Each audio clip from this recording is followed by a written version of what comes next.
Assalamualaikum warahmatullahi wabarakatuh.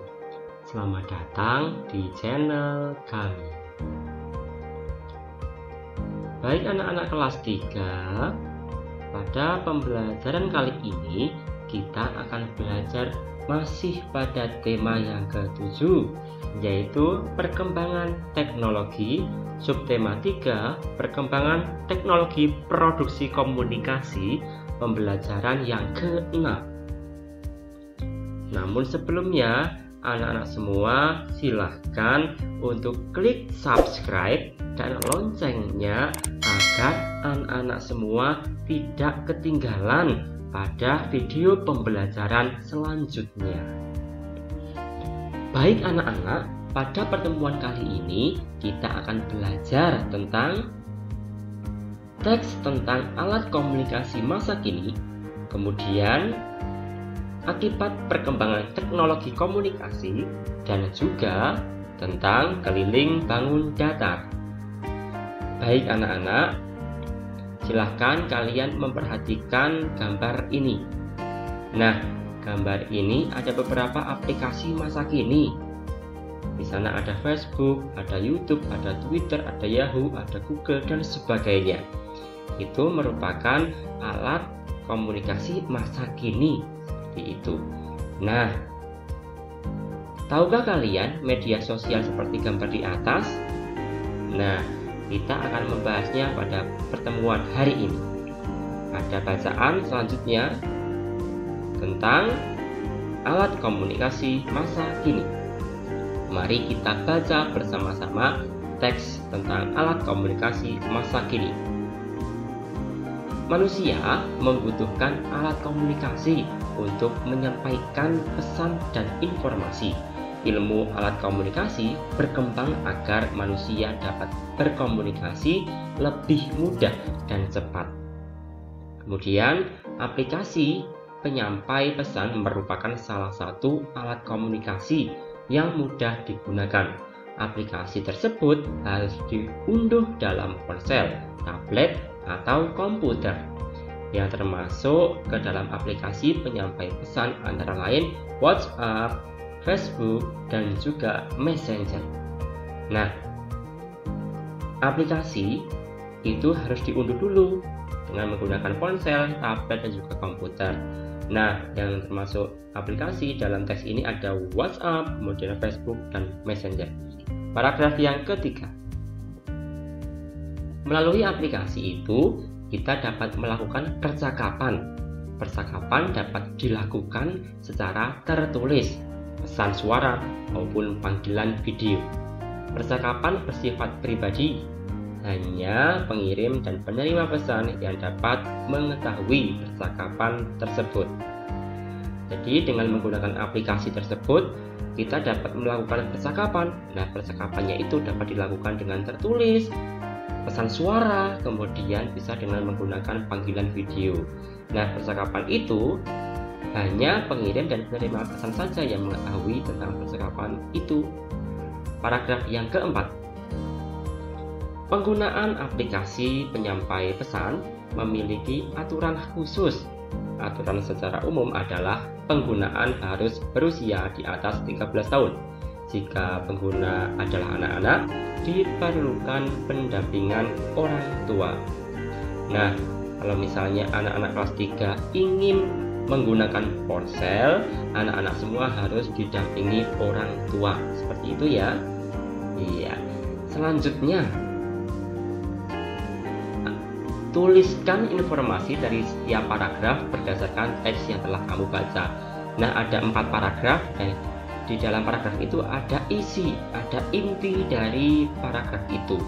Nah, kita bahas dari paragraf yang pertama. Paragraf yang pertama adalah ini, manusia membutuhkan alat komunikasi untuk menyampaikan pesan dan informasi. Kalian dapat membaca ulang teks alat komunikasi masa kini, kemudian menjawabnya bersama Pak Guru. Kemudian paragraf yang kedua, intinya adalah aplikasi penyampai pesan merupakan salah satu alat komunikasi yang mudah digunakan. Paragraf yang ketiga, melalui aplikasi itu kita dapat melakukan percakapan. paragraf yang keempat, penggunaan aplikasi penyampai pesan memiliki aturan khusus. Itu adalah inti dari setiap paragraf. Kemudian itu ada dua anak yang sedang melakukan perkelahian ya. Iya, perkelahian, namun ada beberapa aplikasi yang ada di situ. Ada YouTube, ada Facebook, ada Twitter, dan sebagainya. Itu menandakan bahwa mereka itu sedang melakukan perkelahian, pertengkaran dalam media sosial seperti itu. Nah, media sosial itu merupakan media untuk berkomunikasi secara umum. Melalui media sosial, informasi dapat dibagikan kepada banyak orang. Siapapun bisa memberikan komentar dan pendapatnya. Nah, dalam menggunakan media, kalian harus menggunakan untuk hal-hal yang positif. Contohnya, YouTube, kalian bisa menggunakannya untuk melihat video pembelajaran. Nah, dengan melihat video pembelajaran, kalian akan menambah wawasan seperti itu. Jangan digunakan untuk hal-hal yang kurang bagus seperti itu. Baik anak-anak, selanjutnya di sini ada perintah. Tuliskan kembali akibat yang baik atau positif dan tidak baik negatif dari perbedaan sikap setiap orang pada tabel berikut ini. Jadi ada tabel, ada akibat positif, ada akibat negatif. Kemudian ada beberapa perbuatan. Nah, ada 10 perbuatan. Mari kita masukkan dalam tabel. Apakah itu termasuk akibat baik atau positif, atau akibat tidak baik atau negatif dari menerima perbedaan. Menerima perbedaan itu akibatnya adalah positif atau baik. Kalau misalnya ada yang berbeda pendapat ataupun berbeda yang lainnya, itu harus diterima oleh kita. Kemudian menimbulkan perdebatan. Nah, itu adalah akibat buruk, akibat yang tidak baik. Tuliskan ke tabel akibat tidak baik. Kemudian memecah antar suku, tidak baik ya. Iya. Kemudian memperkaya wawasan. Memperkaya wawasan itu sama dengan memperkaya pengetahuan kita. Itu akibatnya baik. Selanjutnya saling menghormati, akibatnya baik. Kemudian memicu pertengkaran, itu akibat tidak baik. Kemudian berbeda pendapat, tidak baik. Belajar memaafkan, itu akibat baik. Kemudian berbagi informasi, saling berbagi informasi dengan menggunakan media sosial, itu akibatnya baik.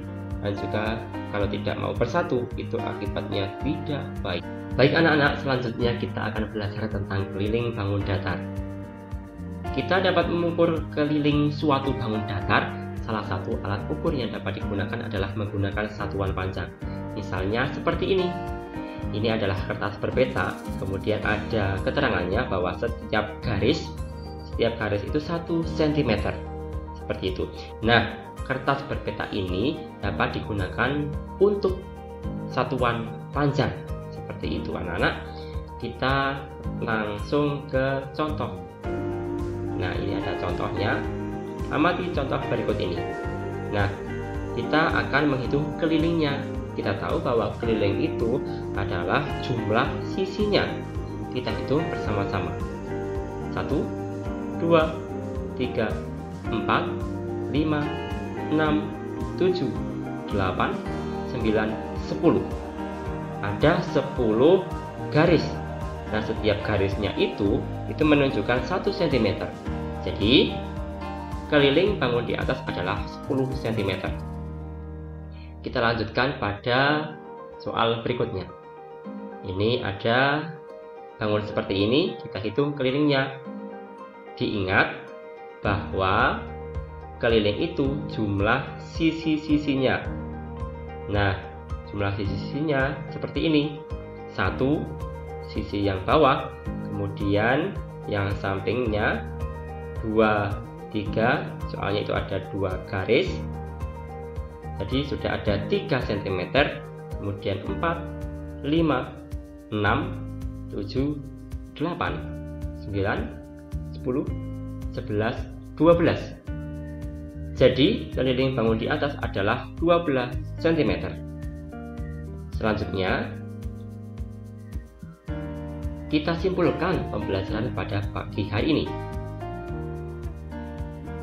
Selanjutnya, kita simpulkan pembelajaran pada hari ini. Kesimpulannya seperti ini.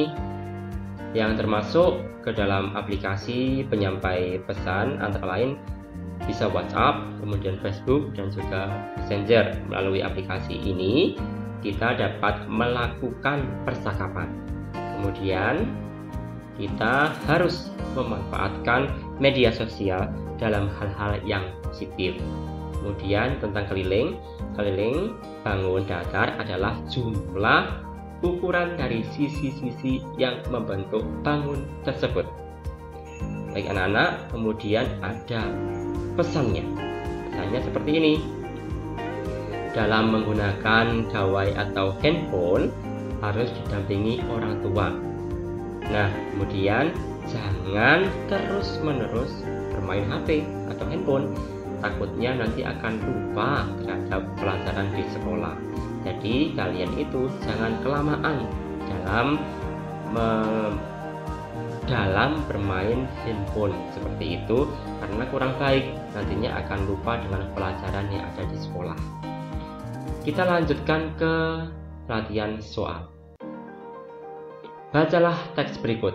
Penggunaan aplikasi penyampai pesan memiliki aturan khusus. Aturan secara umum adalah pengguna harus berusia di atas 13 tahun. Jika pengguna adalah anak-anak, diperlukan pendampingan orang tua. Apa aturan yang ada dalam bacaan? Apakah A. Pengguna harus berusia kurang dari 13 tahun? Atau B. Apabila pengguna berusia kurang dari 13 tahun, maka tidak perlu didampingi? Atau yang C. Pengguna boleh berusia 8 tahun dengan tidak perlu pengawasan? Atau yang D. Apabila pengguna berusia kurang dari 13 tahun, maka perlu didampingi? Jawabannya adalah yang D. Pembahasannya, jika pengguna adalah anak-anak, diperlukan pendampingan dari orang tua. Ada di dalam teks. Kemudian soal yang berikutnya. Perhatikan beberapa perbuatan berikut ini. Nah, ada beberapa perbuatan, kalian perlu memperhatikan, dibaca dengan serius. Yang pertama ada menerima perbedaan, yang kedua memperkaya wawasan, yang ketiga memicu pertengkaran, yang keempat tidak mau bersatu. Nah, perbuatan positif akibat adanya perkembangan teknologi komunikasi adalah apakah yang A 1 dan 2, atau yang B 1 dan 3, atau yang C 2 dan 3, atau yang D 3 dan 4. Nah, jawabannya yang A. Pembahasannya seperti ini. Nomor 1 dan 2 itu dampak positif, sementara nomor 3 dan 4 itu dampak negatif. Perhatikan ya, nomor 1 dan 2, menerima perbedaan itu positif, memperkaya wawasan itu positif anak-anak. Kalau yang nomor 3 dan 4 yang memicu pertengkaran dan juga tidak mau bersatu, itu dampak yang negatif. Selanjutnya nomor yang ketiga, jika setiap garis 1 cm, maka keliling bangun di bawah ini adalah titik-titik. Ada bangun seperti ini, kita hitung kelilingnya. Nah, apakah A yang 9 cm, atau yang B 10 cm, yang C 11 cm, atau yang D 12 cm? Jawabannya adalah yang B. Nah, pembahasannya seperti ini. Ada gambar. Nah, kita hitung bersama-sama kelilingnya. 1 satuan, 2 satuan, 3 satuan, 4 satuan, 5 satuan, 6 satuan, 7 satuan, 8 satuan, 9 satuan, dan 10 satuan. Nah, setiap satuannya itu, setiap garisnya itu adalah 1 cm. Jadi jawabannya yang B, 10 cm. Nah, pembelajaran kali ini cukup anak-anak. Terima kasih atas perhatian anak-anak semua. Bapak tutup. Assalamualaikum warahmatullahi wabarakatuh. Sampai jumpa pada pertemuan selanjutnya.